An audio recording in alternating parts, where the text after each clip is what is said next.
어제 국정원에 대한 국회 국정감사에서는 서해 공무원 피격 사건 등 현안 관련 질의가 이어졌습니다. 당시 군 특수정보에 월북이라는 단어가 있었고 중국 어선이 있었는지는 알지 못했고 합참보다 국정원의 정보 입수가 빨랐다는 감사원의 발표도 착오라고 밝혔습니다. 감사원의 발표와 배치된 내용이죠. 여당 입장 들어보겠습니다. 국민의힘 비전전략실장 지낸 김문식 교수 전화 연결합니다. 교수님. 안녕하세요. 김근식입니다. 네, 교수님. 자, 어제 감사원 그 발표하고 다른 국정원 발표를 아마 보셨을 것 같은데 월북이 네. 없었고 월북이고 뭐 중국 어선 얘기도 있고 어떻게 보셨습니까? 뭐 이제 정부 부처 간에 이제 각자 자기 스스로가 이렇게 확인해 볼 수 있는 자료들을 이렇게 서로 다른 게 있을 수 있기 때문에 네. 일부 그 부처 간에 좀 엇박자 난 게 아니라는 우려가 있긴 합니다만 그 월북이라는 SI 그러니까 특수 정보가 있었다라는 걸 어제 이제 김기현 국정원장이 인정했다는 건데요. 예. 그건 사실은 과거에도 이 월북을 부당하게 그 월북 쪽으로 몰고 갔다고 하는 새로운 발표 상황에서도 월북이라는 단어가 감청에 의해서 들은 적이 있었다는 것은 언론 보도에도 확인이 됐었습니다. 그러니까 이제 그 이대준 씨가 표류하다가 그 북한 측에 이제 발견이 됐을 때 발견된 다음에 이제 결국 그 살해당하고 소각되었을 때 네. 나중에 그 사실을 북한의 상부 군 당국에 보고할 때 북한 측에서 예. 보고 당시 월북이라는 단어가 있었다는 것으로 아마 그때 당시 SI로 알고 있었던 것이 있었기 때문에 새로운 사실은 아니고요. 그리고 이제 제가 생각할 때는 월북이라는 단어가 있었던 SI가 있고 네. 또 월북과 배치되는 월북의 정황과 월북의 의도와 배치되는 또 구체적인 정황이 있었기 때문에 두 가지 서로 상반되는 자료가 있을 때 당시 문재인 정부가 정확하게 이것을 균형적인 판단과 분석을 했느냐의 문제거든요. 그래서 저는 어제 뭐 국정원 감사에서 김기현 국정원장이 월북이라는 단어가 있었다는 그 새로운 사실만 가지고 네. 새로운 사실도 아닌 뿐만 아니라 그것을 가지고 우리 지금 윤석열 정부가 월북머리에 나서고 있다는 걸 뭐 입증하게 됐다 이렇게 하는 건 제가 과도한 해석이라고 생각합니다. 중국 어선 관련해서도 뭐 일단 그 중국 어선이 있었다는 그 얘기 또 뭐 네. 인간 휴민트라 그러죠. 인간 정보가 이 승선하고 있었다는 그런 얘기에 대해서도 국정원은 전혀 몰랐다라고 얘기를 하고 있는데 당시 국민의힘이 중국 어선하고 접촉했을 것이다 이런 얘기를 했던 거 아닙니까? 그러니까 그건 이제 감사원의 중간 결과 보고에서 그 구명조끼가 이제 한자로 써 있는 구명조끼가 발견됐다는 거 아니겠습니까? 중국 간자체라고 그러죠. 그래서 이제 중국 간자체가 써 있는 것이라고 그래서 어제 김기현 원장도 우리 국내에는 그런 중국 간자체가 써 있는 구명조끼는 없는 것으로 안다라고 이야기를 했고 그래서 아마 팩트는 그 이대준 씨가 중국 어선에 승선해서 어떤 일이 있었는지를 정확히 확인할 수 없으나 구명조끼 한문으로 쓰여 있는 구명조끼가 있었다는 것이 이제 새로운 사실이었고요. 이것을 문재인 정부 때는 이제 간과했거나 아니면 이제 묵인했거나 이런 가능성이 제기된 거고 그러다 보니까 국민의힘에서 이제 정치권이니까 이거 혹시 중국 어선에 이미 한번 구조가 됐던 상황 것을 문재인 정부가 숨긴 게 아니냐라고 이야기를 했던 것이고 그러니까 국정원 측에서는 그건 확인하지 못했다라고 이야기한 거거든요. 그러니까 이제 팩트는 구명조끼에 한자가 써 있는 것을 이대준 씨가 착용하고 있었다는 새로운 사실인 거, 이거 팩트고.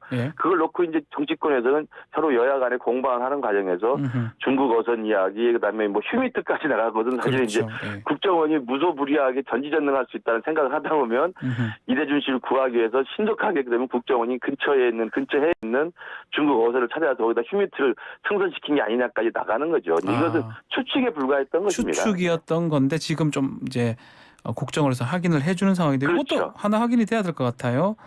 합참 발표 51분 전에 이 서해 표류 사실을 확인했다. 이것도 사실이 아니라고 좀 얘기를 하고 있거든요. 그거는 이제 명확히 정리를 한 것 같습니다. 그 어제 국정원장은 그게 사실이 아니었다고 확인했고 그러면서 덧붙인 말이 감사원도 착오가 있었던 것으로 안다 이렇게 돼 있었기 때문에 아마 이제 감사원의 중간 결과 발표에서 그 합참보다 국정원이 먼저 인지했다는 사실은 아마 그 커뮤니케이션의 문제든 아니면 뭐 자료상의 문제든 감사원 쪽에서 약간 착각했던 것으로 정리가 된 것 같습니다. 자 그렇다면 이제 결과론적으로는 감사원의 이 서해 피격 사건 감사 자체가 좀 시작부터 잘못됐다 이렇게 주장이 가능한 상황 아닌가요? 뭐 좀 정치적 얘기도 많이 하고 있고요. 그런데 이제 그 감사원의 발표 결과하고 국정원의 국정감사의 답변 내용이 일부 조금 과다의 차이, 그다음에 뭐 일부 착오의 문제가 있었습니다만 본질적인 것은 저는 동일하다고 생각합니다. 같다고 보십니까? 본질적인 것은 문재인 정부 당시 2020년에 이재준 씨가 북한군에 의해서 피살되고 소각됐다는 사실 그 사건에 대해서 당시 문재인 정부와 청와대가 이 이재준 씨를 월북을 하려 했던 것으로 몰아갔던 흔적은 분명히 있기 때문에 네. 그 부분에 대한 수사를 지금 하고 있는 것이고요. 그 수사 선상에서 가장 중요한 저는 그 합리적인 생각은 월북으로 추정될 수도 있는 정황이 있었을 것이고 네. 또 월북이 절대 아닌 것으로 추정되는 정황이 있었을 거라고 생각합니다. 그럼 이 두 개가 서로 상충하는 정보나 첩보나 그런 자료가 그 정황이 있다고 한다면 합리적이고 균형적인 정보라고 한다면 그리고 대한민국 공무원의 생명을 지켜야 되고 그분의 명예를 지켜야 되는 정보라고 한다면 네. 한쪽에 치우친 정보로 몰아가서는 안 된 것이고 그래서 월북이 아닌 정황 증거를 삭제하거나 무단으로 억압했거나 이런 것은 직권남용이 되기 때문에 저는 큰 틀에서는 저는 문제가 없다고 생각합니다. 본질이 은폐나 삭제 이 부분이다 이 말씀이네요. 그렇죠. 그러니까 월북이 아닌 정황이 있었던 것이 당시에 다수 존재했음에도 불구하고 이 부분에서 은폐나 삭제나 직권남용의 혐의가 있다고 하는 것을 지금 그 혐의점을 두고 검찰이 수사를 하고 있는 것이기 때문에 네. 뭐 결과를 지켜보면 될 것 같고 가장 단적으로 지난주에 당시 국방부 장관과 해경청 등이 구속이 되지 않았습니까? 그렇죠. 예. 구속이 됐다는 사유는 뭐 범죄가 소명이 상당히 됐고 또 증거인멸과 도주에 우리가 있다고 법원이 판단한 것이기 때문에 저는 검찰 수사 결과를 냉정하게 지켜봐야 한다고 생각합니다. 자, 일단 또 어제 또 박지원 전 국정원장 이야기도 좀 나왔습니다. 국정원이 일단 이 첩보 삭제 관련해서 박지원 원장 이전에는 그런 업무 지시가 없었다라고 얘기를 했거든요. 네. 그렇다면 재임 기간 중에 있었다는 얘기인지 이건 또 어떻게 봐야 됩니까? 아니죠. 제가 이해하는 바로는 네. 국정원에 이제 그 삭제할 수 있는 서버가 이게 서버가 두 개인데 하나 메인 서버는 삭제가 불가능하게 되어 있고요. 네. 메인 서버를 건드릴 수가 없는 거고요. 그리고 이제 메인 서버가 아닌 첩보를 저장하고 분석하는 서버가 또 있는 거다는 거죠. 네. 그랬을 때 메인 서버는 삭제가 불가능하기 때문에 뭐 이거 아예 건드릴 수 없는 건데 지금 박정원 전 원장의 혐의를 받고 있는 것은 삭제가 가능한 이 첩보 저장 서버에 있는 것들을 삭제하라고 당시 2020년에 지시했다는 것이고 네. 그래서 그 지시로 이제 직권남용으로 고발이 된 거 아니겠습니까? 네. 근데 그 지시를 삭제는 할 수 있었지만 한 번도 국정원장이 그런 삭제 지시를 내린 적이 없었다고 이야기한 거예요. 그러니까 역대 국정원장이 관례상으로도 그렇고 정무적으로도 그렇고 삭제가 가능한 것이었지만 삭제를 한 번도 지시한 적이 없었던 것을 박지원 국정원장이 최초로 삭제 지시를 했기 때문에 네. 직권남용이라고 보는 거죠. 박지원 전 원장은 본인은 그 삭제 지시도 안 했다 이렇게 주장을 하긴 하더라고요. 그렇죠. 이제 그건 이제 검찰과 피의자 사이의 줄다리기 아니겠습니까? 그래서 이제 오늘 또 박지원 원장도 참석을 해서 민주당 측에서 뭐 대규모 뭐 기자회견 한다고 하는데요. 네. 이제 검찰이 수사를 지금 하고 있고 또 박지원 전 원장에 대해서 이제 압수수색 했기 때문에 곧 소환 조사를 한다든지 또 지금 서욱 장관하고 이 김홍희 총장이 구속이 된 상태에서 지금 수사를 받고 있기 때문에 박 전 원장의 결백하다는 주장이 맞는지 아니면 검찰이 지금 혐의를 입증할 자신을 보이고 있는 무단 삭제 지시라고 하는 직권남용이 맞는 것인지는 국민 앞에 곧 밝힐 거라고 봅니다. 또 이 부분도 있습니다. 감사원이 그 서해 공무원 피격 사건 조사를 하면서 해양경찰청 상대로 또 강압적인 감사를 진행했다 이런 의혹이 제기가 됐더라고요. 그건 이제 민주당 그 의원실에서 전용기 의원실입니다. 네, 그 자료를 요구해서 뭐 자료를 그렇게 했다는 건데요. 그건 제가 볼 때 통상적인 감사원의 감사를 위해서는 그 정도의 자료는 충분히 요구할 수 있다고 생각합니다. 그러니까 해경에서 당시 실제로 객관적이고 합리적인 분석을 했는지 아니면 그와 상관없이 보고서를 작성하는 과정에서 청와대나 기타 다른 외부 기관의 외압에 의해서 이게 정보라든지 정보의 어떤 분석이나 가공이 왜곡됐는지 이것들을 확인하는 것이 감사원의 감사 목적이기 때문에 그와 관련된 구체적인 자료들을 충분히 요구할 수 있는 저는 권한이 있다고 생각하고요. 네, 그것만을 놓고 그러니까 감사원 측에서 해경 측에 요구한 자료의 목록을 보니까 강압적이다고 이야기하는 것은 제가 볼 때 견강부여라고 생각합니다. 지금 보도 하나 있는데 동아일보 오늘 보도를 보니까 이 검찰이 첩보 보고서 삭제 지시 시점을 2020년 9월 23일로 특정을 했더라고요. 국정원 정무직 회의 날로 본 것 같은데 이 예. 부분이면 어느 정도 좀 확인이 된 거라고 봐야 됩니까? 그렇죠. 그러니까 검찰이 지금 제가 말씀드린 수사를 계속 진행하고 있고 수사를 통해서 이제 하나하나 사실을 드러내는 거 아니겠습니까? 예. 그 과정에서 지금 박지원 원장은 아직까지는 자기는 그런 지시한 적이 없다고 이제 부인하고 있지만 오늘 동아일보 단독 보도에 따르면 그 23일 날 새벽 1시에 열렸던 관계장관 회의 이후에 예. 그다음 아침 새벽에 다시 관계장관 회의를 하면서 박지원 원장이 그 비서실장을 통해서 그 출근 시간 이후에 국정원에서 열렸던 정무직 회의에 그거 사퇴를 지시했다고 구체적인 시점과 장소와 방식을 이제 검찰이 이제 혐의를 두고 입증을 한 것으로 지금 보입니다. 알겠습니다.